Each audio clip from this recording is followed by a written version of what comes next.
Welcome to Football Conspiracies. I'm Jared Cole. And I'm Jared Rabinovich. This week's episode, 9/11 in the NFL.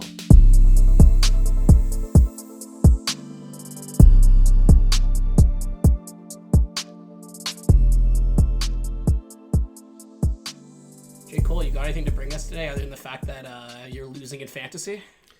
Nope. Just that I'm losing in fantasy. Only 40 points from J.K. Dobbins. 40 points from J.K. Dobbins is not unreasonable to ask against the Cardinals defense. It's completely unreasonable to ask. We both know that. And I guess the listeners will know whether that happened by the time this episode comes out. So all of you guys will know before we do whether J. Cole lost at fantasy. Yeah, I probably did. He definitely did. This is Jared editing after the fact to let everyone know that J.K. Dobbins only scored 10.1 points and I lost my fantasy. Okay, so for today's episode, we are going to be talking about a rather serious topic, but also a topic that has, over the past couple of decades, become one of the most hotly debated subjects within the conspiracy community. Today, we're going to be talking about 9/11. I know there's like a lot of conspiracy about this, and this has probably been the most talked about conspiracy over the past quarter of a century. Yeah, I mean, there's everything from, like, the insurance policies that were taken out on the Twin Towers, or, like, the day before Congress said that they lost, like, $1 billion or something, or, like, $1 trillion, or you have, like, the jet fuel can't melt steel beams, so it exploded, and that it was an inside job. Like, there's a lot of different wild takes out there for what could be the true reason behind 9/11, behind what we all know based on the facts. Exactly. And what you mentioned are a lot of the very classic conspiracy theories that I think most people who have knowledge on the subject know about. But in the past, 25 years, people really have not stopped talking about this. Every year, there's more conspiracies, new quote-unquote evidence, and more believers are coming on board this theory year by year. It's pretty shocking, the fact that this has grown so much, even though we are kind of not that close to it anymore. I think people like to look at 9/11 as a very recent event, but I mean, we were literal babies when that happened. We have no memory of that. And I think of the youngest generation, it's just not something that affects us the same way that it affected millennials, for example. Yeah, we've truly grown up in, the post 9/11 world of security and Absolutely. And military surveillance sort of vibe and all Exactly. that. But we don't know what it was like before. Exactly. Can you imagine not taking your shoes off before going through security on an airplane? I know. How crazy is that? What the fuck would they do if they didn't know what my socks looked like? And I can't believe that airplanes actually functioned back then. I think it was honestly just some weird rule created by some TSA agent who had some weird ass fetish. Socks on socks on socks. Yeah.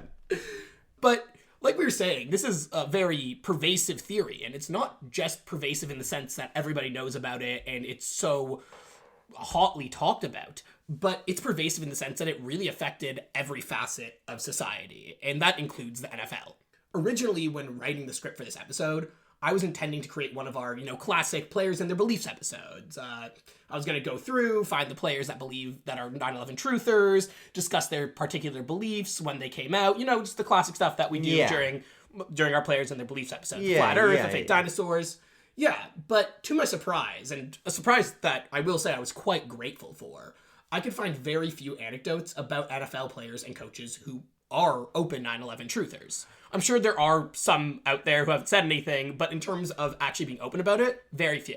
Yeah, I feel like it's a little bit different of a conspiracy to come forward as. One of them is saying, science is wrong, which sometimes it is, but most of the time it's not.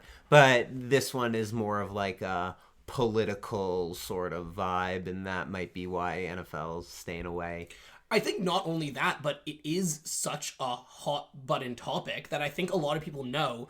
For example, when we were listening to that episode about the Tampa Bay Buccaneers and their conspiracy beliefs, a lot of these players were openly asked, what conspiracies do you believe in? And not a single one of them brought up 9/11.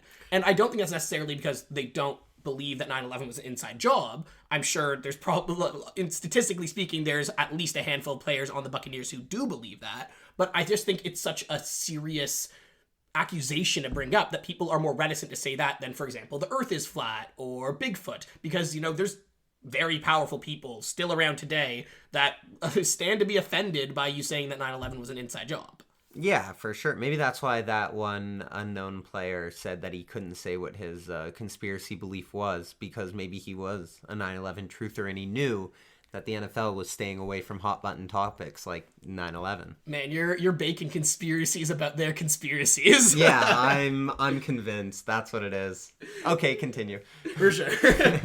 So, all this being said, that's not to say there are no people who are 9/11 truthers in the NFL, but far, far fewer than I expected, considering, the prevalence of conspiratorial belief within the league.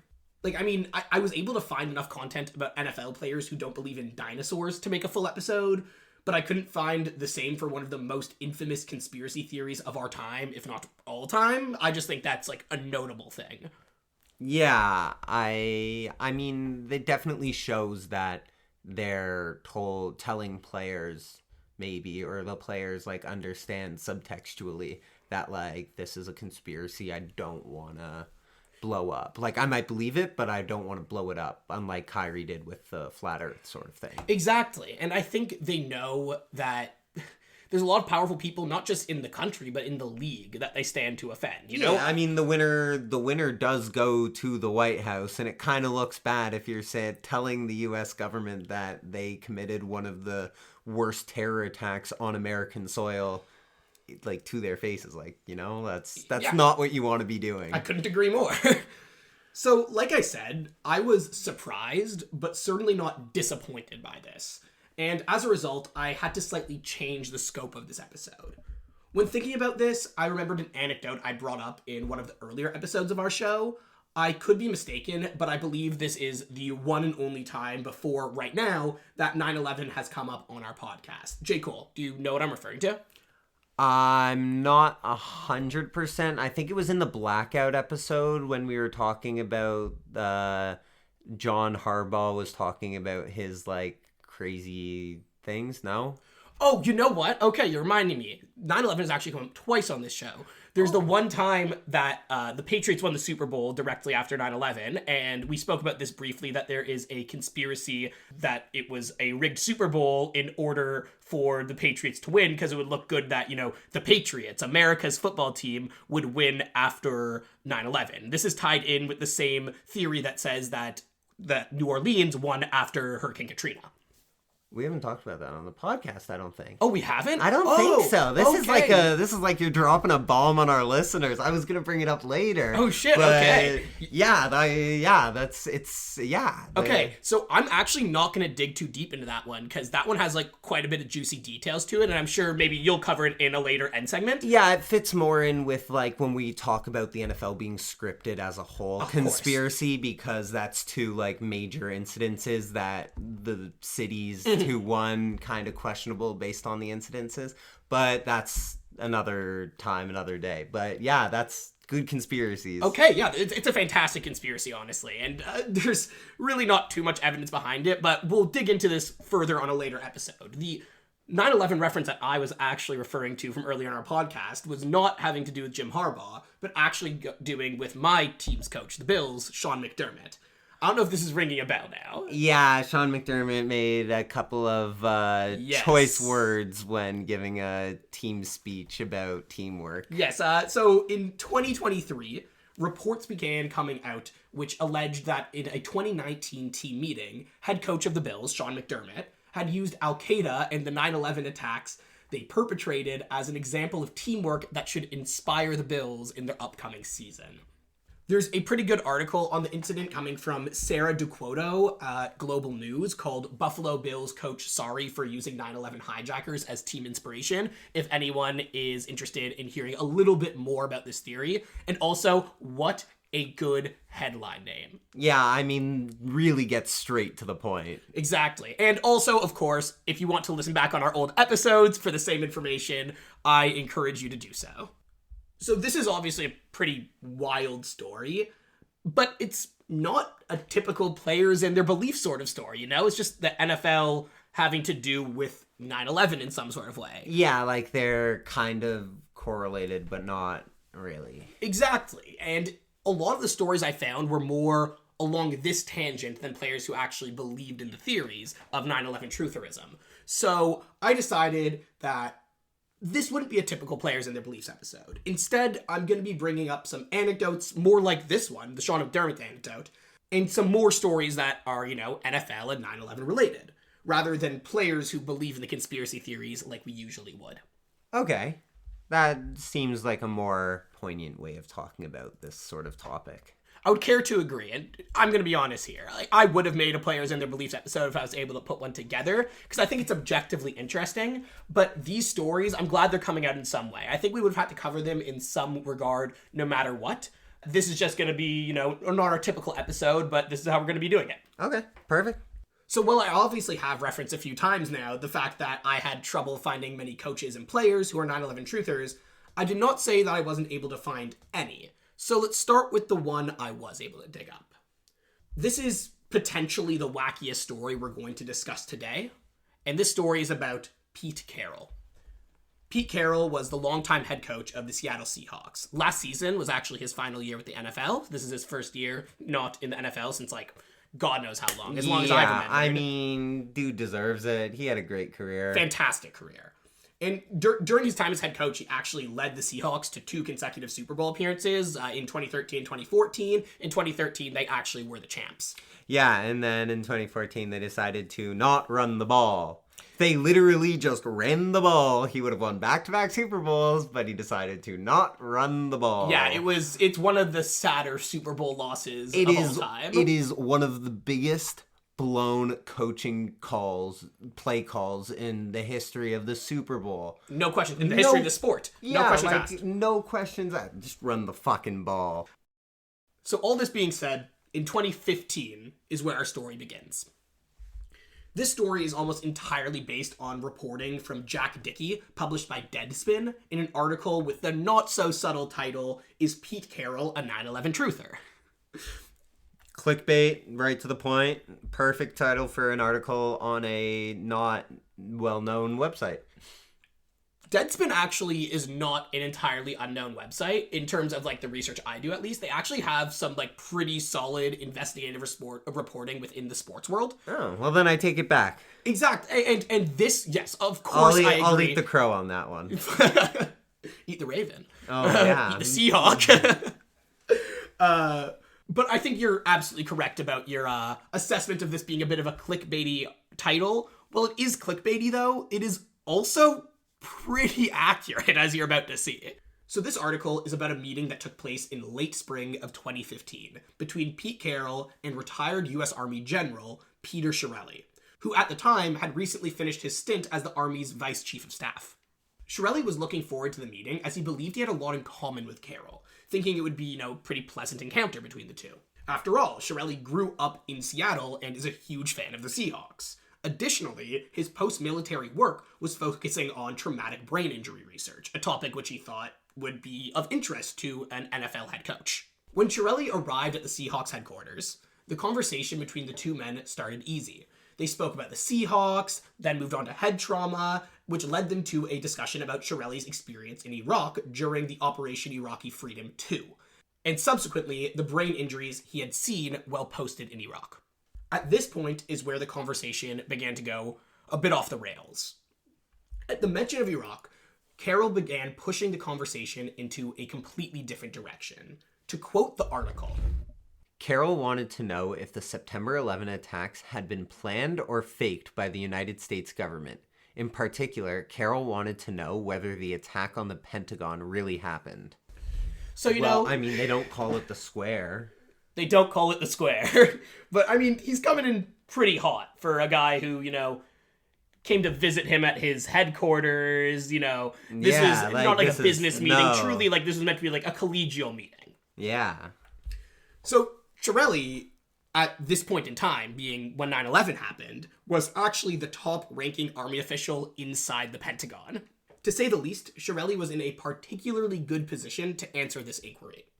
He explained to Carroll that the attack on the Pentagon did, in fact, happen. Not only that, Shirelli had been inside the Pentagon when the plane hit. He had lost many colleagues as a result. Wow. Yeah, this is obviously a topic that's going to hit pretty hard with Shirelli, you know? Yeah, for sure. I mean, he was literally in the building. He was the head of the building. Died. Yeah. Like that is definitely not just something he would gloss over. No, I'm sure this is one of the, if not the most traumatic experience of his life. I mean, yeah. And, you know, I think it's probably not terribly couth to have someone like Pete Carroll come at you so hard about something that you know as a fact happened. You were there. Especially, yeah, he's like, I don't know, maybe in the Pentagon it didn't happen. You're like, bro, I was in the Pentagon. I saw it hit. Exactly. You know, it's not... Yeah. Yeah. So unfortunately, this explanation by Shirelli did not completely appease Carroll. After this question was answered, Carroll went on to go through the gambit of 9/11 conspiracy theories. Ricky Ellison, a former NFL linebacker who at the time ran the Missile Defense Advocacy Alliance, was also present at this meeting.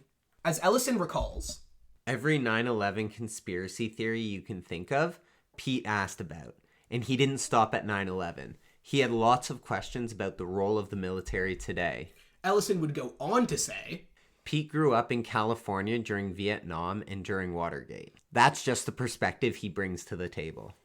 Well, I think this is, you know, a bit of a cop-out. It actually is kind of true. Like, statistically speaking, people in this demographic are a little more susceptible to conspiracy theories, particularly theories that have to do with government corruption, because they lived through a time where they were lied to so much. You know, like Vietnam... Makes sense, yeah. I mean, yeah, Vietnam, the American people didn't want to be there, but the government did. And not only that, the government lied to them over and over and over again about what was happening over there, yeah. Exactly. Yeah. And it took a government leak to reveal that. Yeah, and then Watergate, you have literally the president of the United States spying on the DNC. Exactly, and a whole lot more than that. Like, yeah, I mean, like that's just the very basic bit of Watergate. And not only that, it was also revealed by a government leak. There's a lot of reasons, if you grew up in this era, to think maybe the government doesn't have my best interest at heart. Maybe the government is doing some nefarious things behind the scenes, because they absolutely did in the past. Yeah.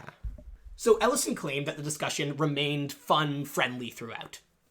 Though, one source close to Shirelli, who was not present at the meeting like Ellison was, claimed that the conversation did in fact turn hostile. The source claims that Shirelli excused himself from the room after being thoroughly rankled by Pete Carroll's questioning.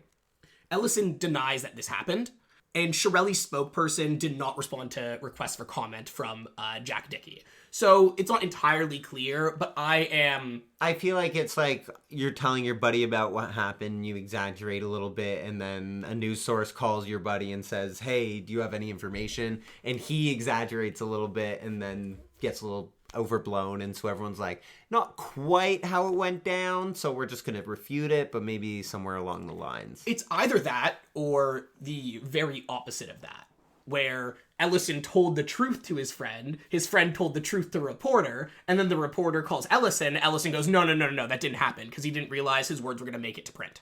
Oh, I see. I think that's probably more likely based on, you know, how reporting generally goes. Yeah, okay. But that is the facts of the matter as we know it. Yeah, The article ends with this quote from Ellison explaining Carroll's behavior. Pete had a 4-star general in the room, one of the Army's top guys. Why wouldn't you push the envelope? Okay, I get why not push the envelope. You have an Army general sitting right 100%. In front of you. You ask him, hey, is 9/11 the Pentagon, did it really get hit? And if that dude comes back and says, yes, it did, I was in the Pentagon, I ran the building, you don't go, I don't know, maybe I don't believe you. You say, yes, I believe you, I pushed the envelope, you opened it and told me what it said. Exactly. Or you don't believe him and you don't continue pushing further because you realize, like, this guy's not going to be conducive to my whims. No, right? Exactly. Like, he's just going to stick to what he's got, so why am I going to keep pushing it? Exactly. That being said, I do respect this logic coming from Ellison. Like, if I had a 4-star general in the room, I wouldn't be talking to him about whether a plane hit the Pentagon, because obviously a plane hit the Pentagon, but I'd ask him some pretty dicey questions. Yeah, I'm sure there's some things Exactly. that people want to know. Especially if he comes to me, like, asking me for a meeting, being like, I'm a fan of you and your work. Yeah, of course I'm gonna play that to my advantage a little bit. Yeah. So that is the end of Pete Carroll's story of 9/11, and that's why I'm telling you, like, maybe this is Pete Carroll, a 9/11 truther headline. Obviously a little clickbaity, but I would say maybe he is. The answer to that question is probably yes.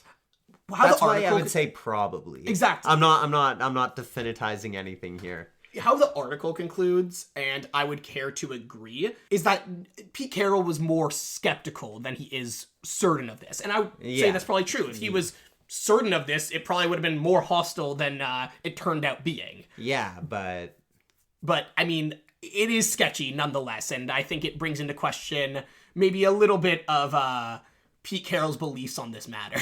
Yeah. So the next story we're going to be discussing is completely different from this. I mean, all the stories we're discussing today are, like, very different from one another, but here's where you're going to see why this isn't like a classic players and their beliefs episode. That is kind of the extent of players and coaches.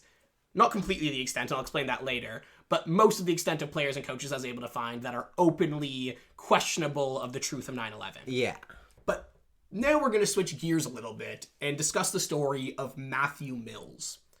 I guarantee you don't know who this man is. And you would be right. Yes, I mean, I had no idea who this man was before I started doing research for this. Matthew Mills is not an NFL player, not a coach, not affiliated with the league in any way at all, actually. Rather, Matthew Mills is an independent journalist. Okay.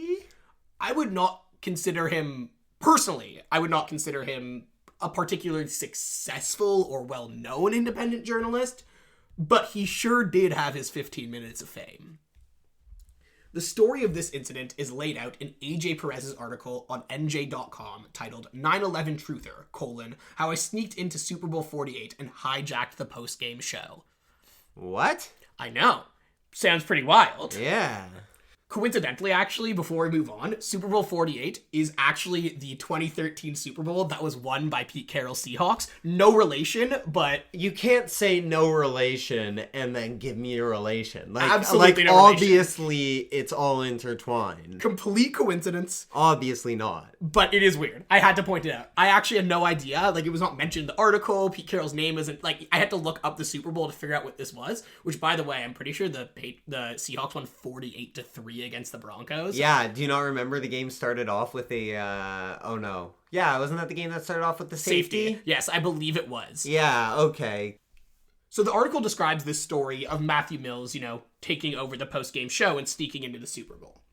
It describes the process Mills had of sneaking into the Super Bowl. He had a fake press pass. It was actually a press pass that was obtained at a different event that looked sort of similar to the ones at the Super Bowl. And, on first glance, the security wouldn't... Yeah, you just give them a quick flash, and this isn't when you have to, scan in anything. So you just, show them the thing real quick. Exactly. Yeah. And this plays into his next strategy, which is really what got him in there, according to himself, which was at all the security checkpoints, he kind of just went up to them and was like, I'm in a huge rush, I need to get to my job. And they're like, go through. And, saw that he had, a press badge on his neck. So they kind of just assumed, yeah, he's fine. Yeah. What the story is at its core is a complete failing by the security. But that's not what we're here to talk about. I can't believe security would fail in a post-9/11 world. I know, seriously. They made us take our shoes off and they're still failing. Insane. Using this strategy, Mills managed to get himself into the game. To quote Mills himself, I didn't think I'd get that far. I just kept getting closer and closer. Once I got past the final gate and into the stadium, I was dumbfounded. I would be too. Yeah. I mean, that's impressive. That's good work. Exactly. And I mean, it's really funny because clearly he didn't even believe in himself. He clearly believed in his mission to go this far. He was going to go that far, but he's like, I can't believe I made it that far. Yeah, he really thought he was going to get caught, but he was serving his ends, and his ends will be revealed shortly. After the game came to an end, Mills walked directly into the media tent. No questioning, got in there totally fine. Super Bowl MVP, linebacker Malcolm Smith, had the microphone and just began giving his remarks. Linebacker, Super Bowl MVP? Sorry, I just had to bring that up. Yeah, didn't what's-his-face win for catching that interception? You're right, but he was a safety, I believe. Yeah, but I mean, still, this is that's one of those awards where it just, like, whoever happens to be the best player of the game just happens to get the award, rather than, like, MVP is a quarterback award, and offensive player of the year is, like, best offensive player who isn't a quarterback award. I think it's still weird. Like, it's less than... It's more likely to go to a quarterback, obviously, or, like, the wide receiver who caught however many touchdowns. Exactly. But, like... I think it's quite nice to see other people recognize the Super Bowl MVPs. 100%, especially like a linebacker. Exactly. I thought it was pretty surprising. Once again, this has literally nothing to do with the episode. I just think it's like an interesting football tidbit. So, like I was saying, Super Bowl MVP, Malcolm Smith, had the microphone and had just begun giving his remarks at the press conference. In this moment, Mills saw his opportunity. He grabbed the mic straight from Smith's hands and said that the 9/11 attacks were, quote-unquote, perpetrated by people in our own government. Smith responded, quote-unquote, check his press pass. So after it was discovered that Mills did not have a press pass, let alone a ticket to the game, he was ushered out of the stadium and eventually arrested for trespassing. I was gonna say, there's no way after getting caught, dude doesn't at least spend a night in jail. He actually just spent a couple hours. They released him on his own recognizance. He was clearly not a dangerous person, just an activist. Yeah, okay. An activist for a... I mean... I don't agree with his activism, No, I don't agree with this, either, but it is technically activism. Exactly. Can't argue with that. With the literal definition, I guess we can call him an activist. Yeah, there's nothing I can do to take that title away from him. Well, most of the articles about this incident are, like I mentioned a bit earlier, are focused on the security failures that led to this happening. I personally am far more intrigued by the incident itself. Like, this is kind of a crazy story. Yeah. I know to most people this wouldn't, like, clock as a big deal in their mind. It's not a big deal. Don't get me wrong. This didn't change anything in the grand scheme of things. No. But me personally, if I'm sitting down watching the Super Bowl and this happens at the end, this is the part of the night I'm going to think about the longest. And I know, like, I run a Football Conspiracies podcast. Like, I'm interested. Like, I'm the guy who this is going to appeal to, but still. But, like, even still, like, you're just watching the interviews and someone says that, like... Sure, there might have been a couple of memorable plays you'll remember, but that's definitely going to be up there in a top 5 moment from that Super Bowl. That's what I'm saying. I'm just like that'd be such a hilarious moment to watch. Yeah, live, like I'm just trying to like someone grabs that mic out of Patrick Mahomes' hands. Like, can you imagine this? And then grabs the mic and is like, "Dinosaurs are fake." Like, it's kind of crazy to think that this person got in at all, and he got his message out. Yeah, no, he managed to put words into a microphone that were connected to a camera. I think that's a great way to put it. So, like we were saying, like, this is obviously not a very well-remembered story. J. Cole had no idea before I brought it up. I had no idea before I researched it. But I still think it's very interesting that Matthew Mills was able to get this message in front of a national audience on ESPN and whichever other stations were broadcasting that at the time, which I'm sure were probably most major stations. Yeah. Even if their microphone wasn't the one he grabbed, I'm sure it picked up on another one. Oh, it was only one microphone because the NFL press conferences all connect to one. Oh, so then, yeah. It picked up everywhere. Yeah, no. Yeah, he got it. He got his moments of fame. Exactly. And also, I just think Smith, like, what a cool and collected response. Check his press pass. Come on. Like, you just won a Super Bowl. You won MVP. You're hyped beyond belief. And you're able to put together something witty like that. Big respect. So the reason I bring up this story is because I think it goes to show just how strong the allure of conspiracies are for some people. Someone would, like, really need to truly believe in their cause to put themselves at this sort of risk. We've seen it in recent years, truly how far some people will go to fight for a conspiracy they believe in. I think we all have ideas in mind. For example, what happened at January 6th in America. Yeah, of course. I mean, just activism in general sometimes takes it, like, a step too far. Like, the people who, like, mess up sporting events or, like, throw paint onto, like, long time artwork as, like, their activism. It's like people are willing to go a long way just so that people know their point, even if sometimes their point isn't worth knowing. Exactly. And I think you make a good point. This doesn't just go for people who believe in conspiracies. Like, for example, the people who are throwing soup on art. Yeah. Well, you can say what you want about the form of protest itself. At least they're fighting for, just stop oil. They're fighting to stop climate change. Yeah, like some of them take it a step far, but they're trying to get a good message across. Exactly. And some of them take it a step too far and are not trying to get a good message across. You know what? I'm all about civil disobedience, you know? Like, if you're fighting for something and you're not hurting other people, I'm good for it. If you want to throw some soup on art that's covered in glass and it just, like, causes some work for some art curators who have to clean the frame, like, yeah, that sucks for them, but they got their point across. That's activism. Say what you will, but they did what they wanted to do. They wanted to shock you. And I could say the same thing for Matthew Mills. You know, he got his point out. He was going for it. This is civil disobedience if I've ever seen it. Yeah. It's just the fact that a fake conspiracy was able to motivate him to this extent, to do all this premeditated planning, to get this press pass, to get all the way into the Super Bowl, knowing in his heart he was going to get caught, to end up at this moment. It just, I don't know. I think it says a lot about what the conviction of some people's beliefs in the fantasy that is these conspiracies will still push them to go. So does he actually believe this, or was he just like trying to get his trying to get his 15 minutes of fame? He knew that if he were to blast 9/11, say it's conspiracy, he knows that people will talk about it and talk about him, rather than if he went up there and was just like, oh yeah, congratulations on winning the Super Bowl, this was so much fun to watch. And someone, it's actually a fantastic question, but we do have an answer. He is part of an organization that I'm not going to name on this podcast because no attention needs to be brought to them, that has a mission of, once again, not going to read their mission statement exactly, but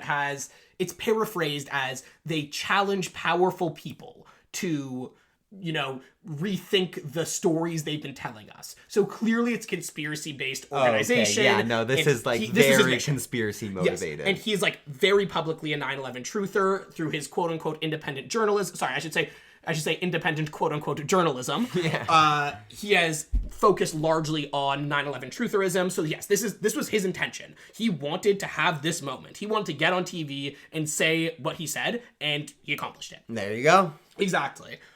Like I said, totally inconsequential story, not remembered well in the NFL, but man, gotta bring it up in this episode. Yeah, for sure. So we're now going to move on to the last story we're going to touch on today. And this isn't necessarily a conspiracy, but I would not be doing my due diligence if I failed to bring this up during an episode covering 9/11 and the NFL. And this is a really tragic story. It's the story of Pat Tillman. Do you know what? Do you have any familiarity with the story? No, I don't. This is pretty horrifying. I'm not going to lie. This is the sort of thing that makes me realize or sympathize with the people who do believe that 9/11 was an inside job, because you'll see.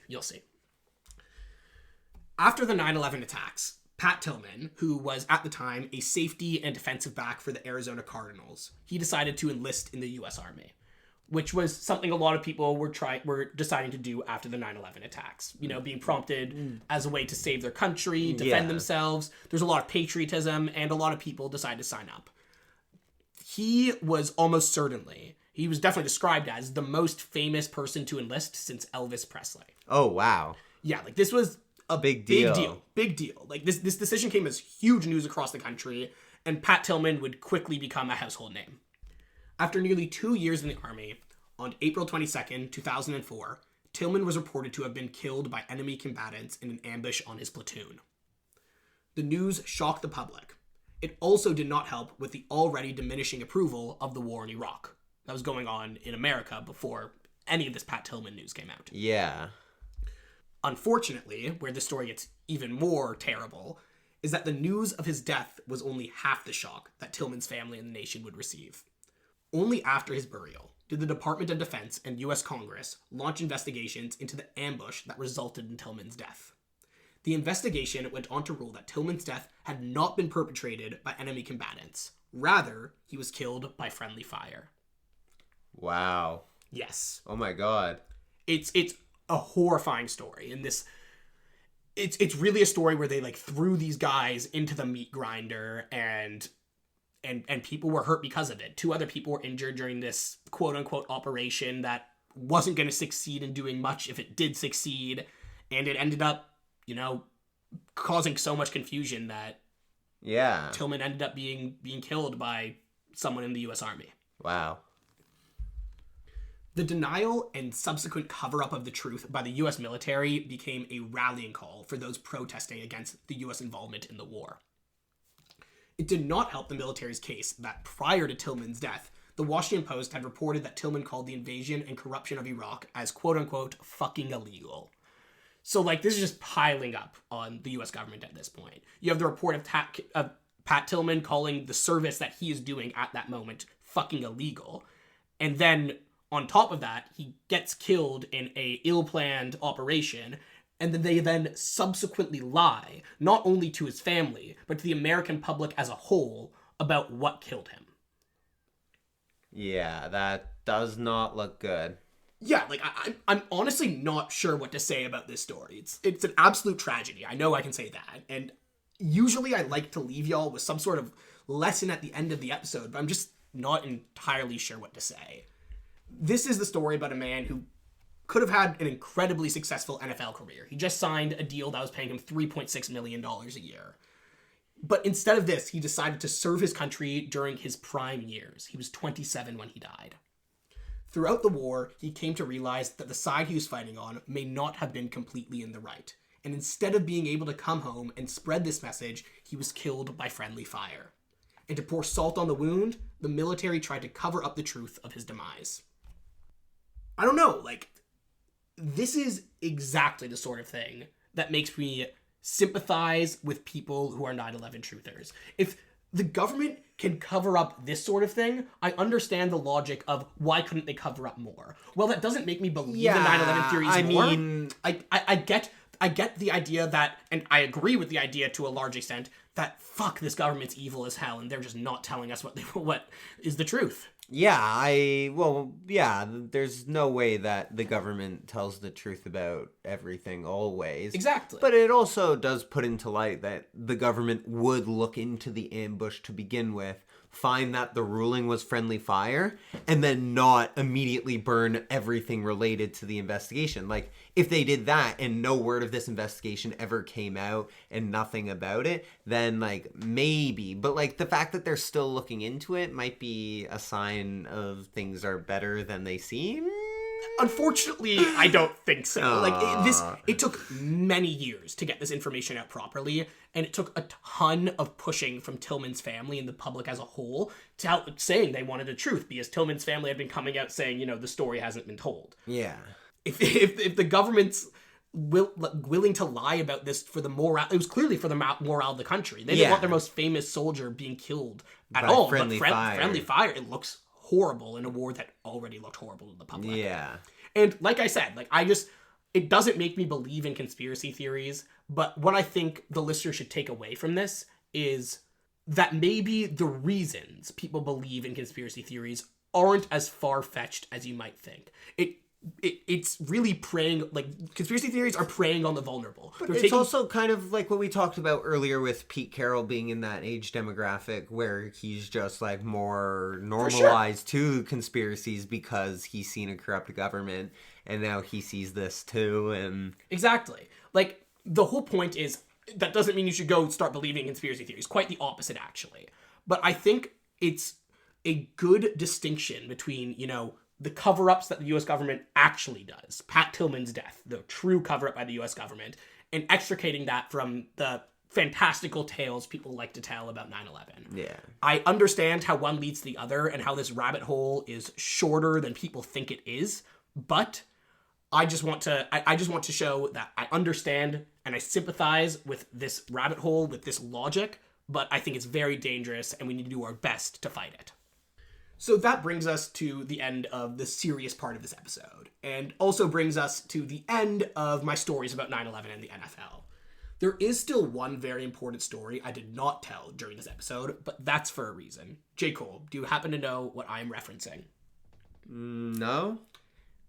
What I'm referencing is Aaron Rodgers. Of course it is. Yeah, why wouldn't Aaron Rodgers have something to do with the conspiracy? Well, as a matter of fact, Aaron Rodgers is the only NFL player that I was able to find that there is substantial evidence of being a 9/11 truther. However, I plan to do a really thorough, full breakdown of Rodgers' full sweep of conspiratorial beliefs in a separate episode, or series of episodes, really. He is truly a content machine in terms of our show, and I need to pay the topic all the respect it deserves. And let me tell you, at the very least, it deserves an episode of its own. Of course. I can't wait for the Aaron Rodgers episode. I'm going to take ayahuasca beforehand just to get in the Aaron Rodgers mind headspace, state. yeah.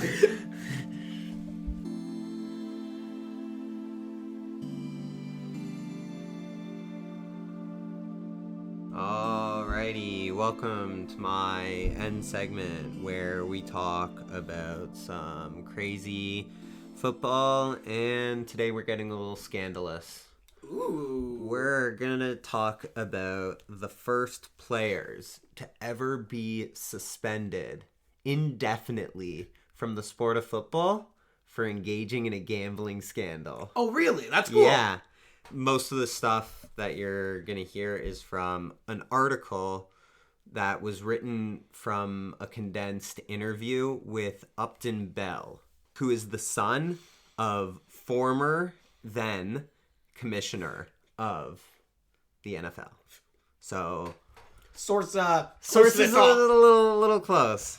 Okay, so on Saturday, December 14th, 1946, the day before the NFL championship game between the Chicago Bears and the New York Giants, Bert Bell was called by Jack Mara, the son of Giants owner Tim Mara, and told that New York Mayor William O'Dwyer and Police Commissioner Arthur W. Wallender wanted to see him in the mayor's City Hall office immediately. Oh, that's a bad sign. The problem? Alvin Paris, a 28-year-old known gambler, had offered bribes to two star Giants players, Frank Filchock and Merle Haps. Okay? Yes. So when I was looking into the scandal, I was like, because I was looking at suspensions, because why wouldn't I be? And so I saw the scandal and I decided to read in further. So hours after the four of them had met, they asked each of the players to come in one at a time for questioning. Haps admitted that he was offered a bribe, but Filchock denied ever being offered. This is literally the prisoner's dilemma. This is crazy. Several hours later, Paris was arrested and during his police interview made a full confession to bribing the players. Haps was suspended by Bell immediately, but Filchock was allowed to play. So we're going to look at Filchock's game because I'm going to tell you whether or not this seems like how a person who is... Was he a really good player? Were they just trying to get him in the game? Did they need a win? Or was he throwing? So I found an article from December 16th, 1946, which talks about the game and is actually the only box score that I have of the game.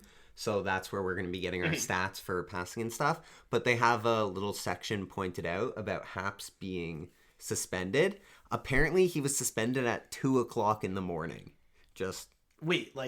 Yeah, like that was when the official ruling came in after the questioning and all that stuff. What the fuck were they doing up at 2 a.m.? Well, they were getting to this bottom of this gambling scandal. They couldn't have done that between 9 and 5? The NFL, they had a game to play, bro. I guess you're right. So for some reason, everything is listed as passing and rushing, like different. It's differentiated. Like it doesn't just say like first downs. It says like first downs rushing, first downs passing. Sure. Okay, so tied 4-4 on first downs passing, so nothing special there. Yards gained through passing. The Giants gained 128. The Bears 144. Okay. So not crazy. Yeah. Forward passes attempted, 26-23 Giants. Okay, same thing. Forward passes completed, 9-9. Can we talk about those ratios for a second? 9-26 and 9-23. That's awful. Yeah, it's horrible. That's terrible. But I mean, we knew these guys didn't know how to throw in the 40s. Forward passes intercepted, 6 from the Giants, 2 from the Bears. 6? 6 from the Giants, 2 from the Bears. 6 interceptions. But he threw a 38-yard touchdown at the end of the first and a 5-yard touchdown in the third. he scored, he threw the only 2 touchdowns for the Giants. Sure. They lost the game. They did lose the game. Also 6 interceptions. That's what I'm saying. 6 interceptions. Like, that's beyond embarrassing. Yeah, like, you can't. So the reason that Haps was suspended and Phil Chalk wasn't was just because the evidence at the time, Haps had admitted to it. Phil Chalk said that he had nothing to do with it. So literally he won because he perjured himself. He got to play because... Or I guess not perjured himself, just lied. He lied. Under, like, questioning. He wasn't, like, under oath or anything. Yeah. Like, yeah. But, yeah, he ended up being suspended also. So the commissioner's son says that eventually his father hired ex-FBI agents from every NFL cities to report to him on all suspicious activities. How crazy is that? That is pretty crazy. Yeah, so... Yeah, that's just... Those were the 2 first players to be suspended for... Indefinitely suspended. Yeah, indefinitely suspended. Obviously, they never played NFL football. One of the Haps ended up going to play Canadian rugby. Oh, really? Yeah. So Canadian rugby, big market there. I can yeah, tell you that. Huge. Yeah. Us here down in Canada, huge rugby fans. Yeah. So those were the 2 players, and that was their story. Yeah, I mean, it reminds me of a lot of the stories that I read in Brian Tuohy's book, Tuohy, The Fix Is In. For anyone who's interested in just gambling in sports and fixing in sports in general, I recommend this book, highly recommend this book. But yeah, it's just... Yeah, it's just how gambling and sports, how they unfortunately intertwine to cause scandals. How common it is, too, is the main thing. Yeah. Like, we like to think that it's so old school, you know? All the betting scandals were back in the day, but there's so much betting scandal going on today. Yeah, for sure. It's kind of hard to not have betting scandals when every other commercial is telling you to download a betting app, and the ones that aren't telling you to download a betting app are telling you to download a casino app. I know, like, we're literally being trained to bet by our governments. This is why Scott Hansen is our God and Savior when it comes to Sunday football. Exactly. Because I live for commercial-free football. Live for it.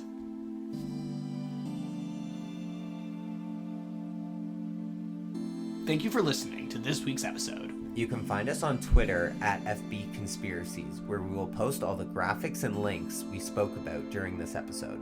You can also reach us by email using fbconspiracies@gmail.com. A special thanks to Blaze for the music. If you enjoyed, consider leaving a review. Join us next week for more football conspiracies.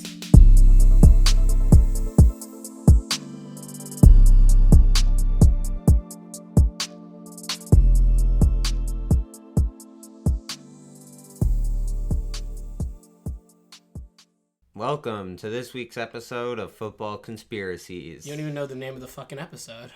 Oh, right. We should do that after then.